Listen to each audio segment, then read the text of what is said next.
Bon, déménager, c'est devenu un acte de la vie courante. Alors évidemment, il y a le repas avec tous les potes, avec les amis, la pendaison de crémaillère et tout ça, c'est sympathique. Ouais, mais c'est ce qu'il y a avant qui n'est pas du tout sympathique. En fait, il faut y réfléchir, il faut y penser. Il y a des choses à savoir, n'est-ce pas, Alexandre? Absolument, c'est vrai qu'on a l'impression comme ça que ça peut être convivial. C'est vrai, parfois c'est convivial. Mais parfois c'est aussi beaucoup de galères, c'est beaucoup de démarches. Il existe des aides, il existe également des professionnels qui sont là pour vous aider. On va tout vous expliquer aujourd'hui dans Ensemble c'est mieux. Eh bien on y compte bien, on y compte bien. Regardez ce qui suit, ensuite Alexandre répond à toutes les questions qui sont les vôtres, les amis. Plus grand, plus proche, plus petit, plus fonctionnel, plus de cachet, moins bruyant, moins d'entretien, moins humide. Peu importe les raisons qui vous poussent à le faire, vous avez décidé de déménager. Comme près de 3 millions de Français, généralement entre juin et septembre, vous vous apprêtez à vivre un sacré changement. Alors on va vous filer un petit coup de main, car le maître mot d'un déménagement réussi, c'est l'organisation. Étape numéro 1, évidemment, choisir votre nouveau nid. Ensuite, il vous faut très vite passer à l'étape numéro 2, déposer votre préavis pour vous libérer de votre ancienne adresse. En fonction de votre bail, vous aurez entre 1 et 3 mois pour décamper. À partir de maintenant, dites adieu à votre temps libre, car vous allez avoir de quoi vous occuper. Étape numéro 3, faites vos comptes pour définir la formule la plus adaptée à votre budget. Vous êtes dans une période faste? Un bon déménageur vous fera les cartons et s'occupera de tout, sauf de vous. Le budget varie en fonction de la surface de votre foyer actuel, de la quantité de choses à déplacer et des conditions d'accès des deux adresses. Mais un bon conseil, comparez les prix et sachez que si vous partez à 2 rues ou si vous changez de région, ce n'est pas le même tarif. Par contre, si vous êtes fauché comme les blés, il va falloir jouer de la débrouille. Tapez à la porte des commerçants qui regorgent de cartons gratuits et lancez l'appel tant redouté à votre entourage. Vous faites quoi ce week-end? On déménage.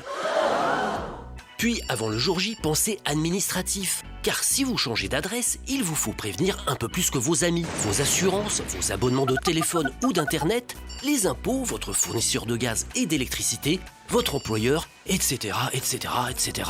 On s'arrête là, le reste, c'est à vous d'y penser. Bon courage et désolé, je suis pas dispo ce week-end. Moi non plus. Ouais, moi, et puis ceux d'après non plus, mais je suis complètement bouqué, hein, c'est impressionnant. Bon, on déménage. À quoi faut-il penser obligatoirement? Alors, les démarches à faire auprès de son propriétaire, si vous déménagez, déjà, il faut donner son préavis. Le préavis, il est de 3 mois en général, à part dans certaines zones tendues, également dans un logement meublé. Si vous êtes dans un logement meublé, c'est réduit. Le préavis descend à 1 mois. Donc ça, c'est la première chose. Quand on est locataire, c'est ça. L'obligation de faire un état des lieux également. Ça, c'est obligé. Si vous sortez d'un appartement, vous êtes dans l'obligation de faire un état des lieux. Et ensuite, s'il y a des choses qui ont été cassées, ça peut être retenu sur la caution que vous aviez donnée au départ. Le dépôt de garantie que vous aviez donné justement à l'entrée de l'appartement, il doit vous être restitué dans les 2 mois après votre sortie de l'appartement. Ça, c'est très important. Si ce n'est pas fait, c'est hors la loi. 2 mois après la sortie de l'appartement pour la remise du dépôt de garantie. Évidemment, il y a aussi toutes les démarches, mais on va en parler, à effectuer pour l'électricité, pour l'eau, etc.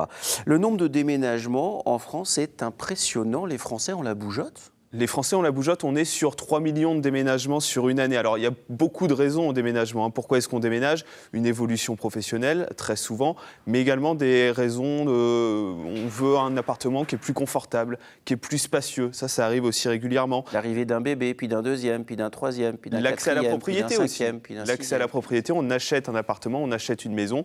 C'est une des raisons pour lesquelles on déménage. À savoir qu'un Français sur 10 déménage aussi à cause de contraintes financières, et ça, c'est beaucoup moins drôle.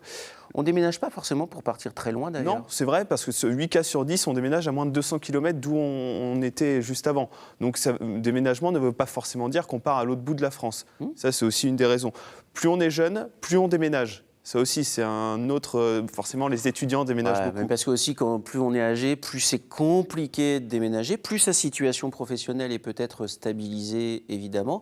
Et puis, en même temps, quand on jette un coup d'œil dans le grenier, dans la cave, dans le garage, on se dit « Oh, je vais rester là, finalement. Finalement, je vais rester là. » On déménage à des périodes parfois un peu plus propices que d'autres, non? La période de déménagement se fait surtout entre juin et septembre. Là aussi, il y a une raison évidente, c'est les étudiants. On est sur les années scolaires en fait, des études. Ah bah oui. Mais attention, parce que le prix peut évoluer auprès des déménageurs plus les professionnels. demandes sont fortes, plus les prix augmentent. Effectivement. C'est logique aussi. C'est un petit peu même temps, logique. ils sont sollicités, ils augmentent leur prix. Alors justement, à propos de professionnels, est-ce que c'est pas une obligation de faire appel à un déménageur professionnel? C'est pas une obligation, mais effectivement, vous pouvez faire appel à un déménageur professionnel. Le petit conseil que je vous donne, c'est de regarder les logos. S'il y a un logo NF Service, ça veut dire que le déménageur est certifié.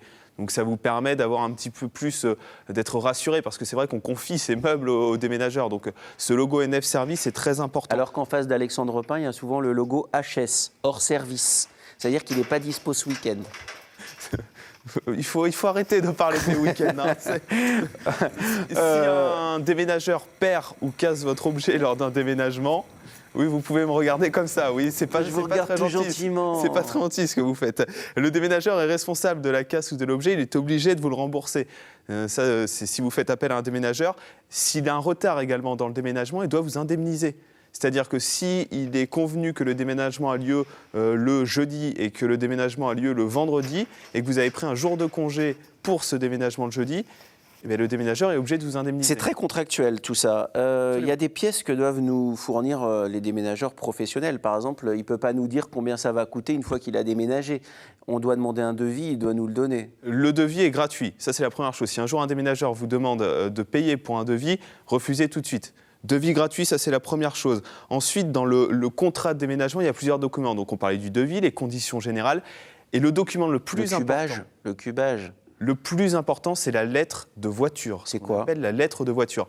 La lettre de voiture, c'est le document qui va vous couvrir, qui va être la preuve que votre déménagement a eu lieu. Sur la lettre de voiture, il y a écrit plusieurs références. La référence de l'entreprise, le lieu du déménagement, le départ, l'arrivée, la distance qui va être parcourue, le volume également du déménagement. Ils ont une vraie expertise sur le volume. Moi, je suis toujours impressionné. Les déménageurs arrivent, font le tour de votre maison, ouvrent les armoires et vous disent bon, 22 mètres cubes.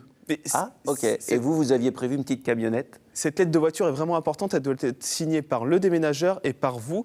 Parce que s'il y a casse, meuble abîmé, c'est ce document qui fait foi auprès des assurances. Par exemple, l'armoire normande de mon arrière-grand-mère, elle arrive, elle est fendue en deux. Et au départ, elle ne l'était pas. Qu'est-ce qui se passe dans ces cas-là ? C'est marqué dans la lettre de voiture. Il y a un dédommagement ? Il y a un dédommagement. Le déménageur doit vous dédommager, mais il faut cette lettre de voiture qui justifie que votre armoire normande est partie en très bon état du lieu de départ, en fait. On a une question pour vous. Est-ce que vous êtes prêt pour y répondre ? Je suis prêt. Alors on l'écoute. Virginie Torres de Bordeaux. Comment les déménageurs calculent-ils le prix d'un déménagement ? Est-ce que, par exemple, les kilomètres comptent plus que le volume à déplacer ou l'inverse ? Dans ces cas-là, c'est vous l'expert. Hein. Alors Virginie, non, il n'y a pas un critère qui rentre en ligne de compte plus qu'un autre. C'est un tout. Un déménageur va vous faire un devis hors taxe et TTC que vous aurez sur le devis, selon plusieurs critères. Le volume, la distance, la date, on en parlait tout à l'heure, les assurances également, et les services qui sont un petit peu extra. C'est-à-dire qu'il y a des déménageurs qui vont vous proposer l'emballage de vos biens. Vous n'avez pas besoin de faire les verre par verre, dans du papier bulle et tout ça. Prendre en charge également les permis de stationnement, parce qu'il faut y penser, ça. Si un arrêté municipal, par exemple, ou l'autorisation d'une échelle contre un immeuble. Exactement. Donc fait, il n'y a pas un critère qui rentre en ligne de compte plus qu'un autre. C'est vraiment un tout. C'est global. Et puis l'avertir peut-être quand on a des pièces un peu particulières. Je pense au piano. Les gens qui ont des pianos, les déménageurs de pianos, c'est un métier. Il y a des gens qui ne font que ça, que déménager des pianos. Je déménage, très bien, mais là, alors je me dis, oulala, faut pas que je paye l'électricité alors que je suis plus là, faut que j'arrête mon eau, mais en même temps, quand je vais arriver dans mon nouveau logement, je suis super content, je l'ai trouvé, mais quand je vais vouloir allumer dans la cuisine, il faut qu'il y ait l'électricité, quand je vais vouloir prendre une douche parce que j'ai transpiré toute la journée, il faut qu'il y ait l'eau, j'avertis qui ? Et ça, c'est vrai que c'est un gros problème parce qu'aujourd'hui... Donc ça tombe pile poil, quoi. Les organismes se multiplient, on reçoit tout par courrier. EDF, les impôts, je pense à votre service téléphone, la CAF, la CPAM, tous les organismes, il faut prévenir. Moi, j'ai l'astuce pour vous, vous allez sur le site service-public.fr. En une seule déclaration, vous pouvez prévenir pratiquement tous les organismes. Service-public.fr. C'est le service du gouvernement, en fait, concrètement. Et en fait, il centralise juste avec une seule déclaration. Vous allez prévenir la CPAM, EDF, les impôts. Vous prévenez pratiquement tout le monde, donc ça, c'est vraiment important. La petite chose qu'il faut faire à part, c'est la carte grise. Ça, c'est important aussi, la carte grise. Bien sûr. Parce qu'imaginez, vous recevez un PV. Le PV arrive à votre ancienne adresse et pas à la nouvelle. Et vous ne le payez pas puisque vous ne l'avez pas reçu. Mais après, c'est qu'il y a les majorations. Eh oui, Et c'est oui, que, et oui, alors, et oui. et on rigole pas avec ça quand même. Donc là aussi, service-public.fr, c'est le même site internet, mais c'est une déclaration différente pour faire le changement d'adresse sur la carte grise. Ouais. Attention, ça peut coûter un petit peu d'argent si vous avez eu plusieurs déménagements Bien sûr. dans l'année.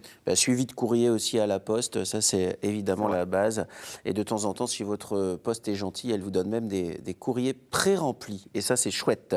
Viam Beniachou est en ligne avec nous. Viam Beniachou, qui est la présidente de l'association L'Atelier Remis Ménage, qui a été fondée en 2001 à Libourne et qui propose des services de déménagement écologique et solidaire pour particuliers et professionnels. Bonjour Viam. Bonjour. Viam, alors racontez-nous un petit peu l'histoire de cette association. Vous faites des déménagements écologiques et solidaires à vélo. Oui, tout à fait. Alors, effectivement, l'atelier reménage est né d'un besoin social qui était de proposer un service de déménagement solidaire pour des personnes qui n'ont pas forcément ni les revenus, ni la famille, ni les proches pour pouvoir déménager sereinement. Et donc, c'est de là que l'atelier reménage s'est créé. Et l'atelier reménage, pourquoi se dit social, solidaire et écologique? C'est parce que on propose des tarifs adaptés en fonction du revenu et du quotient familial. Bravo. Et puis aussi des aides financières qui permettent à des personnes qui n'ont vraiment pas les moyens de pouvoir bénéficier d'un service de déménagement. Donc on travaille avec des partenaires comme les collectivités, mais comme le Fonds Solidarité Logement ou la CAF. Et puis solidaire parce que quand vous avez des revenus et que vous faites appel à l'atelier reménage, ça permet de maintenir aussi des tarifs adaptés et puis d'avoir une circularité de la solidarité. Et quand on se dit aussi écologique, c'est parce qu'on déménage à vélo, mais aussi en camion biogaz. Donc à vélo cargo, donc c'est des vélos assistance électrique avec des cargos qui sont tractés. Donc on sillonne la métropole bordelaise avec ces vélos cargo. Et puis avec les camions biogaz, on sillonne la Gironde. Bravo pour ces initiatives-là. Ça s'appelle l'atelier Remue Ménage. Merci Viam. Merci et belle journée à vous. Au revoir. Merci. Belle journée. Au revoir. Bon, il y a des bonnes idées qui se mettent Absolument. en place, évidemment. Il n'empêche que écologique, respectueux de l'environnement, économique aussi, en fonction du revenu. Mais pour certains déménagements, ça peut coûter cher. Il y a des aides ou pas? Oui, il existe des aides pour déménager. C'est des aides qui se demandent tout simplement à la caisse d'allocation familiale. Il y a juste des petites contraintes, enfin des critères de sélection. Il faut avoir au moins 3 enfants à charge. Le dernier doit avoir moins de 2 ans. Ça, c'est important. Il faut se dépêcher de faire Avoir des enfants si on droit- n'en a pas 3 avant de déménager, c'est tout. Avoir droit aux Solution est APL simple. également. Ensuite, vous allez remplir ce formulaire sur le site de la CAF. Il faut fournir des factures en fait des frais réels du déménagement jusqu'à 6 mois après le déménagement. Combien vous a coûté le déménageur, par exemple le professionnel. Le montant peut aller jusqu'à 991 € pour 3 enfants et 1070 € si vous avez 4 enfants. Donc ça peut vraiment vous aider, ça peut vraiment être un petit coup de pouce pour votre déménagement qui peut parfois coûter cher. Un sacré coup de pouce même quand même. Le déménagement nouvelle génération est arrivé. Très rapidement, là c'est des déménageurs professionnels qui proposent ça. Au lieu de se déplacer chez vous, en fait, vous faites toute la déclaration par Internet et ensuite, rien qu'avec des photos, le volume de vos meubles, etc., ils vous envoient directement par Internet le devis. Même plus besoin de se déplacer, même plus besoin de prendre rendez-vous. Tout se fait par Internet, c'est la nouvelle génération. Le déménagement 2.0. C'est ça, c'est un petit peu ça, oui. Et puis il n'y a plus les albums photos, maintenant tout est sur une clé USB, vraiment. Cette société est incroyable. Merci beaucoup Alexandre. Vous restez avec nous, vous déménagez pas. Juste après.